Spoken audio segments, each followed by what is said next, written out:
জীবন তো তখনই সুন্দর যখন সেখানে শুধু আনন্দ থাকবে, ভালোবাসা থাকবে, আর থাকবে নিজের মানুষ সবাই একসাথে, তাই না? আসসালামু আলাইকুম, সবাই কেমন আছেন? আশা করছি সবাই অনেক ভালো আছেন, সুস্থ আছেন। আল্লাহ তাআলার রহমতে আলহামদুলিল্লাহ আমরাও অনেক ভালো আছি। অনেক দিন পর আজকে একটা ভিডিও দেওয়া শুরু করেছি। জানি না আপনাদের কাছে কেমন লাগবে। আসলে দেশের যে এমন অবস্থা, এই অবস্থায় কোনো ভিডিও করা বা সেই ভিডিও এডিট করা আবার সেটা আপলোড করা আমার মনের উপর দিয়ে যা গেছে, তারপর এটা আর হয়ে ওঠেনি। আর তারপরে তো নেট কানেকশন বাংলাদেশে বন্ধ ছিল। যারা বাংলাদেশ থেকে দেখেছেন বা দেখবেন তারা তো জানেন, আর যারা আমার এই ভিডিওটা বাইরে থেকে দেখবেন তারা যদি না জেনে থাকেন, যার কারণে আজকে আমার বলে দেয়া। আর এখন জানি না কী অবস্থায় সব কিছু আছে। আসলে মাঝে মাঝে একটা আতঙ্ক হয়ে যায় মনের ভিতরে, যে হঠাৎ করে কী এমন হয়ে গেল, যেন এক নিমিষেই সব তছনছ হয়ে গেল। সকালবেলা উঠে আজকে একটু রান্নাবান্না শুরু করে দিয়েছি। প্রচণ্ড গরম থাকার কারণে দেখা যায় যে 11টা বাজা শুরু হয়ে যাবে আর রান্নাঘরে আসলে আসাই যায় না, এমন একটা অবস্থা।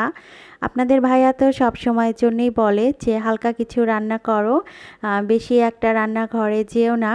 আর আমার কাছে মনে হয় যে রান্নাঘরে যতক্ষণ থাকি অতক্ষণই আমার ভালো লাগে।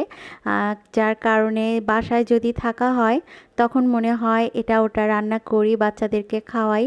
আর আপনাদের ভাইয়া আর আমি যেহেতু সব সময়ের জন্য বাহিরের কাজে ব্যস্ত থাকি, অনেক সময় দেখা যায় পছন্দের খাবারগুলো আমাদের একদমই খাওয়া হয় না।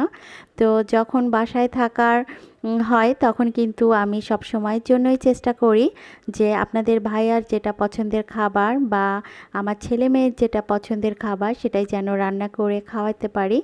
আর আজকে মনে করেছি যে আজকে আমি বড় মাছ মাংস কিছুই রান্না করব না, আজকে একটু হালকা পাতলাই রান্না করব। তো এখানে আমি ডাল বসিয়ে দিয়েছি, আর এখানে একটু ছোট মাছের চচ্চড়ি করে নেব। ছোট মাছের চচ্চড়ি আর ডালটা দিয়ে তো সবাই খেয়ে নেবে, কিন্তু জিহাদ বাবু একটু বায়না করবে। তো ভেবেছি যে জিহাদকে একটা ডিম পোস্ট করে দিলে ডাল আর আচার দিয়ে খুব সুন্দর খেয়ে নেবে। আমার ছেলে কিন্তু ডাল আর আচারটা খেতে অনেকই পছন্দ করে। আর আপনাদের ভাইয়াকে বলেছি যে ফ্রিজে ছোট মাছ শেষ, সে কিন্তু ছোট মাছ খেতে খুবই পছন্দ করে, আর হয়তোবা ছোট মাছ কেনার জন্য যাবে। তো আসলে আমাদের যে এখানে বাজারটা আছে সেখানে অনেক রকম ছোট মাছ পাওয়া যায়, কিন্তু প্রচুর দাম বেশি। আর আমরা যদি একটু দূরে থেকে ছোট মাছ কিনি তখন অনেকটাই দাম কম আর টাটকা পাওয়া যায়।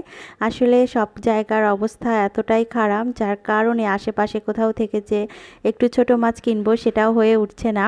আর আমি যেহেতু সময় পাই না ছোট মাছ কাটার জন্য, যখন ছোট মাছ কেনা হয় তখন দেখা যায় যে হয়তো বা কাউকে ডেকে এনে তখন আমার কেটে নিতে হয়।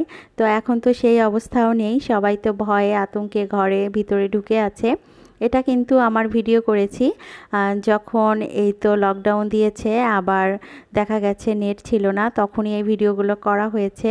আসলে ভিডিওগুলো করতে যে একটা আনন্দ লাগবে সেটা কিন্তু একদমই হয়ে ওঠেনি, কারণ তখন মনে করেছি যে আল্লাহ দেশের অবস্থাটা ভালো করে দাও, ছোট ছোট ছেলে মেয়েরা যারা আছে তাদেরকে তুমি হেফাজত করো, এই দোয়াই সব সময়ের জন্য করেছি। তারপরেও তো অনেক মা বাবার কোল ফাঁকা হয়েছে, অনেকেই হয়তো বা জানেন। সবাই সবার জন্য দোয়া করবেন, আর সব সময়ের জন্য মনে মনে একটা কথাই বলবেন, যেন এই যুদ্ধটা থেমে যায়। এটা কিন্তু একটা যুদ্ধ। আর আমার ভিডিওটা যদি ভালো লেগে থাকে অবশ্যই ভালোবেসে আমার পাশে থাকবেন। আর হ্যাঁ, ভিডিও দেখার শুরুতে কিন্তু একটি লাইক দিয়ে অবশ্যই দেখা শুরু করবেন। আর এত দূর পর্যন্ত যদি এসে থাকেন অবশ্যই একটি লাইক দিয়ে দিবেন, কারণ কষ্ট করে ভিডিও বানানোর পর যদি একটি লাইক না পাই তাহলে কিন্তু মনটা অনেকটাই খারাপ হয়ে যায়। আর আজকে অনুরোধ করছি, কারণ অনেক দিন পর ভিডিওটা দিচ্ছি, একটি লাইক তো পেতেই পারি, কি বলেন? সবাই ভালোবেসে পাশে থাকবেন, চেষ্টা করব নিয়মিত ভিডিও দেওয়ার জন্য। শেষ করছি এ পর্যন্তই। আল্লাহ হাফেজ।